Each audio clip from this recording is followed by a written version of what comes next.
नमस्कार दोस्तों, मेरे इस मंच पर मैं अभिसार शर्मा आपका स्वागत करता हूं इस अपील के साथ कि आप मेरे इस चैनल को न सिर्फ सब्सक्राइब करेंगे बल्कि उस बेल आइकन को भी दबाएंगे ताकि जैसे ही कोई शो करूं सीधे आपके मोबाइल फोन्स तक पहुंच जाए। और आज उत्तर प्रदेश चुनावों या ये कहा जाए 5 राज्यों में जो चुनाव होने जा रहे हैं उसको लेकर 3 गर्मागर्म खबरें। पहली खबर, आज अखिलेश यादव टीवी 9 में थे और वहां पर जो उन्होंने वहां के पत्रकारों की तबीयत से धुलाई की है वो देखने लायक था। दूसरा मुद्दा, अमित शाह मथुरा में डोर टू डोर कैंपेनिंग कर रहे हैं, घर घर जा रहे हैं। मगर तस्वीर देखिए साहब, चुनाव आयोग ने कुछ दिशा निर्देश दिए थे कि आपके साथ कितने लोग होने चाहिए, उसकी फिर धज्जियां उड़ाई गईं। आपको याद होगा इससे पहले भी उन्होंने कैराना से डोर टू डोर कैंपेनिंग शुरू की थी, उस वक्त भी तमाम धज्जियां उड़ा दी गई थी। मगर चुनाव आयोग अब तक खामोश है और चुनाव आयोग में दावे के साथ कह सकता हूं अपनी मुंह नहीं खोलने वाला है, खामोश रहेगा। यह बात अलग है कि भूपेश बघेल के खिलाफ बाकायदा FIR दर्ज कर दिया गया था। भूपेश बघेल जो कि छत्तीसगढ़ के मुख्यमंत्री हैं। मगर सबसे पहले मैं बात करना चाहूंगा अखिलेश यादव की। अखिलेश यादव जिन्होंने एक मुहिम शुरू कर दी है, गोदी मीडिया की धुलाई, हैंड वॉश हो रहा है भाई साहब। आज टीवी 9 में थे और टीवी 9 में उनका पत्रकार से सामना हो गया, जिसे मैं पत्रकार नहीं कहता हूं, वो मेरे लिए बीजेपी कार्यकर्ता या IT सेल के ट्रोल से कम नहीं है दोस्तों। इन पत्रकारों की जब मैं तेवर देखता हूं, क्योंकि उससे पहले मुझे याद है अखिलेश यादव आज तक को भी इंटरव्यू दे रहे थे, तो महिला एंकर ने जिस बदतमीजी से बात की थी, मैंने अक्सर सवाल किया है क्या ये लोग इसी उग्र अंदाज में मुख्यमंत्री आदित्यनाथ से सवाल कर सकते हैं? क्योंकि जब मुख्यमंत्री आदित्यनाथ सामने होते हैं तो बिल्कुल नतमस्तक हो जाते हैं साहब।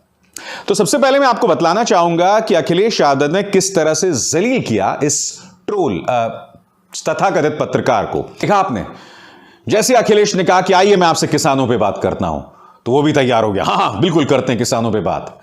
मगर जब सवालों के जवाब नहीं थे तो उसके बाद ये कहने लगे आप योगी आदित्यनाथ से क्यों नहीं पूछते। मैं आपको बताता हूं कि योगी आदित्यनाथ से सवाल क्यों नहीं पूछे जाने चाहिए, क्योंकि तुम उस बिरादरी का हिस्सा हो। तुम लोग भारतीय जनता पार्टी के प्रवक्ता से कम नहीं हो। तुम लोगों ने एक मुहिम बना ली है विपक्ष पर हमला करने की, उन पत्रकारों पर हमला करने की जो सत्ता से सवाल करते हैं। दोस्तों, ये जो ट्रोल दिखने वाला पत्रकार और इसके जैसे अन्य कई पत्रकार हैं दोस्तों, इनका वजूद किस बात पे है मैं आपको बताता हूं।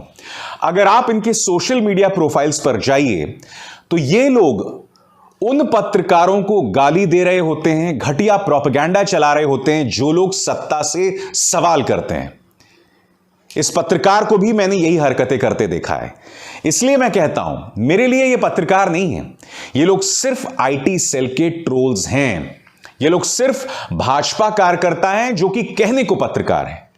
और ऐसे में अगर अखिलेश यादव इन्हें जलील कर रहे हैं तो मुझे कुछ बुरा नहीं दिखाई देता। एक और स्क्रीनशॉट पर गौर कीजिए। यहां पर कैराना पर सवाल पूछा गया, जिसके जवाब में अखिलेश यादव ने कहा कि भाई कैराना तो मीडिया करता है। क्या मीडिया यह बताएगा कि किस तरह से योगी आदित्यनाथ से आपको करोड़ों रुपए का विज्ञापन मिला था?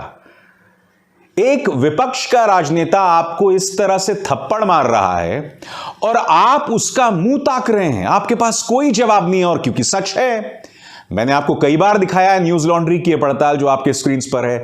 देखिए किन किन चैनल्स को कितना पैसा मिला था। अखिलेश यादव इसी सॉफ्ट स्पॉट को जानते हैं, इसी कमजोर नब्ज को जानते हैं इस तरह की पालतू मीडिया के, और इसलिए वो हमला बोल रहे हैं। कुछ गलत नहीं कर रहे हैं मेरे हिसाब से। मगर जैसे कि मैंने कहा, जब कोई राजनेता आपको ईमानदार बता रहा हो तब आपके पास जवाब देने के लिए हास्य और व्यंग के जरिए जवाब होना चाहिए। यह नहीं कि आप बदतमीजी पे उतर पाएं, जैसे कि वो महिला एंकर बदतमीजी कर रही थी। और दूसरी तरफ यह सवाल अखिलेश यादव से भी है।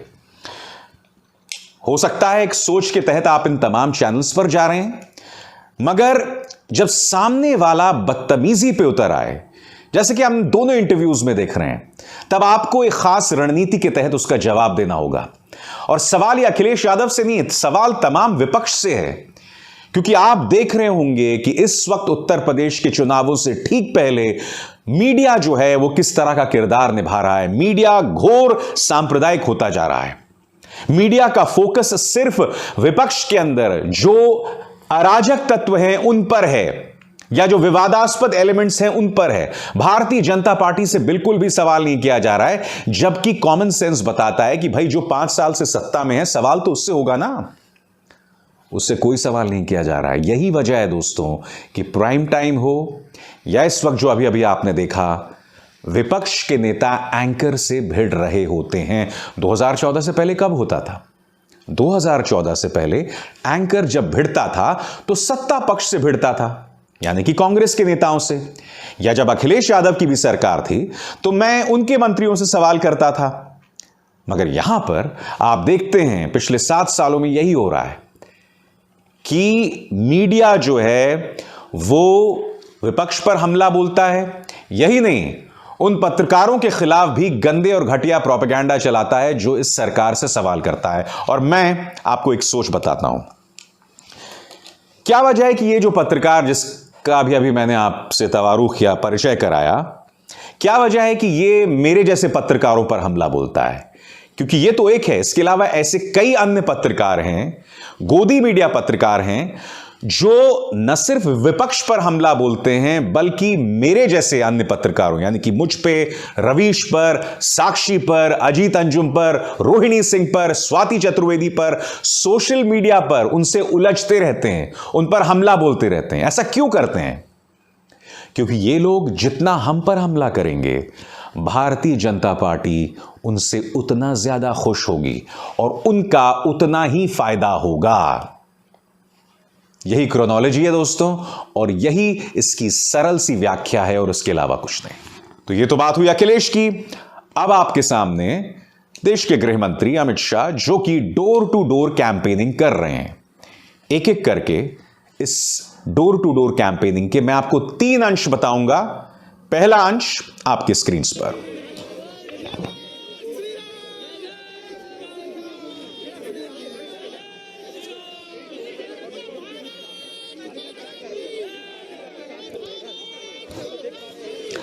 दूसरा अंश आपके फुल स्क्रीन पर।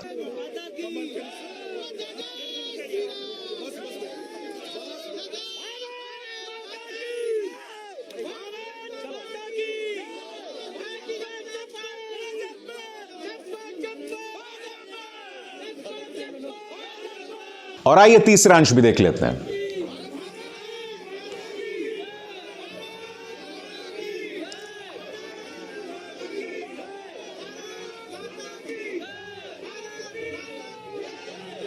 आपसे मैं सवाल पूछना चाहता हूं, इन तीनों चीजों में आपको क्या समानता दिखाई दे रही है? आपको याद है नोएडा में छत्तीसगढ़ के मुख्यमंत्री डोर टू डोर कैंपेनिंग कर रहे थे, उनके खिलाफ तो एफआईआर दर्ज हो गया और अमित जी ने आज इस नजारे को फिर से दोहराया है। आपको याद होगा जब उन्होंने कैराना से डोर टू डोर कैंपेनिंग शुरू किया था, तब भी उस मुद्दे पर चुनाव आयोग पूरी तरह से खामोश था, क्योंकि वहां पर भी कोरोना को लेकर कुछ दिशा निर्देश चुनाव आयोग ने जारी किए थे। उसकी पूरी धज्जियां गृह मंत्री अमित शाह ने उड़ा दी थी। सीधा सा सवाल है दोस्तों, यह फर्क क्यों? जैसे कि मैंने पहले आपसे कहा भी था विपक्ष कहेगा कि साडा कुत्ता कुत्ता और तुआडा कुत्ता टॉमी। तो इन तमाम चीजों पर चुनाव आयोग को गौर करना पड़ेगा। चुनाव आयोग मानो पूरी तरह से खामोश है। भारतीय जनता पार्टी के नेता जो आए दिन इस तरह से अवहेलना कर रहे हैं उसके दिशा निर्देशों की और आचार संहिता की, और आपको समझना पड़ेगा क्यों। क्योंकि भारतीय जनता पार्टी के लिए उत्तर प्रदेश के चुनाव बहुत जरूरी हैं। वो किसी भी कीमत पर यह चुनाव जीतना चाहती है और चुनाव आयोग उनकी मुट्ठी में है। इसलिए वो जो मर्जी करेंगे, उनके 100 खून माफ हैं। मैं दावे के साथ कह सकता हूं उन पर कोई एक्शन नहीं होगा। आने वाले दिनों में देखिएगा ना, भारतीय जनता पार्टी के नेता खुलेआम सांप्रदायिक धमकियां, बयान, उन्माद करवाते रहेंगे, फैलाते रहेंगे और चुनाव आयोग जिप उनके मुंह पर ताला होगा, उसके अलावा कुछ नहीं होगा। और ऐसे में आप मुझे खुद बताइए, यह चुनाव फ्री एंड फेयर कैसे हो सकता है, निष्पक्ष कैसे हो सकता है? इन सवालों के जवाब हमें ढूंढने पड़ेंगे, देने पड़ेंगे। आप देश को इस तरह से बर्बाद नहीं कर सकते, क्योंकि चुनाव आयोग एक स्वायत्त संवैधानिक संस्था है, उसकी आप आए दिन इस तरह से बखिया नहीं उधेड़ सकते। इन सवालों के जवाब देने होंगे चुनाव आयोग को कि जब अमित शाह की बारी आती है तो आपके मुंह पर ताला क्यों पड़ जाता है। वाकई शर्म की बात है। और तीसरी तरफ राहुल गांधी हरमिंदर साहब पहुंचे, वहां पर उन्होंने हरमिंदर साहब के सामने माथा टेका। चुनावी समर में राहुल गांधी आखिरकार उतर गए। अब चूंकि वो हरमिंदर साहब गए थे तो इसलिए मैं इसको डोर टू डोर कैंपेनिंग नहीं कह सकता, मगर मुझे खुशी होती अगर मुख्यमंत्री चरणजीत सिंह चन्नी के मुंह पर मास्क होता, क्योंकि राहुल गांधी ने तो मास्क पहना हुआ था और उनके आसपास भी लोग मास्क पहने हुए थे। और जैसे कि मैंने कहा, ये चुनावी, हालांकि उसके पीछे राजनीति है, कोई नहीं दोहरा सकता, मगर इसे हम डोर टू डोर कैंपेनिंग नहीं कह सकते। वो हरमिंदर साहब में जो है अपना शीश झुकाने गए थे, लिहाजा इसे हम खुली राजनीति नहीं कह सकते। और वो कहीं ना कहीं हरमिंदर साहब का अपमान भी होगा अगर आप और हम ऐसा कुछ कहें भी तो।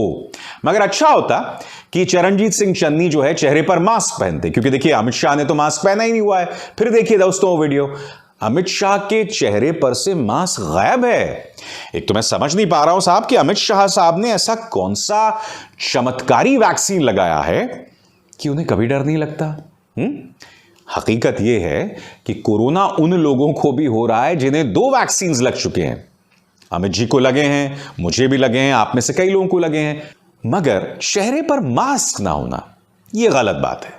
मुझे खुशी है कि राहुल गांधी ने कम से कम अपने चेहरे पर मास्क लगाया है, मगर जैसे कि मैंने कहा, राजनेताओं को जिम्मेदार होना होगा, चाहे अमित शाह हो, राहुल गांधी हो, अखिलेश यादव हो, इन्हें जिम्मेदार होना पड़ेगा। आप ही से तो सीख लेती है ना जनता, है ना, आप प्रेरणा है उनकी। आपके लाखों में जो है राजनीतिक फॉलोअर्स हैं जो आपका अनुसरण करते हैं, तो कृपया उन्हें अच्छी सीख दीजिए। और अमित जी, आप देश के गृह मंत्री हैं, आपकी जिम्मेदारी अखिलेश और राहुल से कहीं ज्यादा बढ़ जाती है। आपसे उम्मीद नहीं की जा सकती कि आप इस तरह से आचार संहिता की धज्जियां उड़ाते रहें। ध्यान रखिएगा और आप सब भी अपना ध्यान रखिएगा। नमस्कार।